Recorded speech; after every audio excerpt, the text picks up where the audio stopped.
I'm Marcus Berger from Boulder, Colorado. We typically commute, Dustin and myself, to work about 2 to 3 times a week if the weather is good, and so you gain a lot of experience and insight about how you need to interact with cars.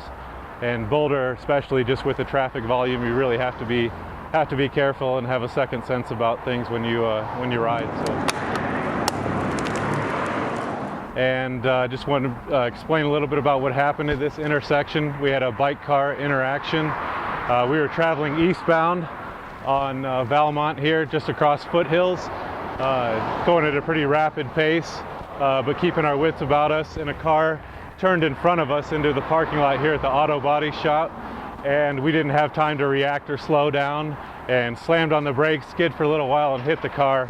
My good friend Dustin was behind me. Somehow he was able to avoid me, but I slammed into the back of the car, and it was an interesting experience. And the lesson learned, I think, is really that you have to keep your wits about you in riding a bike anywhere, especially in Boulder, and just watch out for traffic, because cars are always going to win the battle between bikes and cars. But keep your wits about you and just use common sense.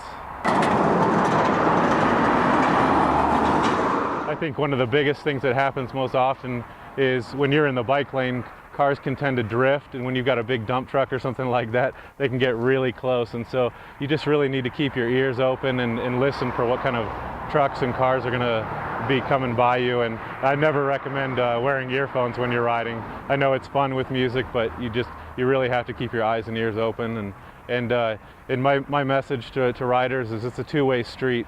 And I really defend that we as cyclists have to really manage our behavior and obey the laws, and I think we can get along with motor vehicles, and motor vehicles just need to respect that we have a place on the road too.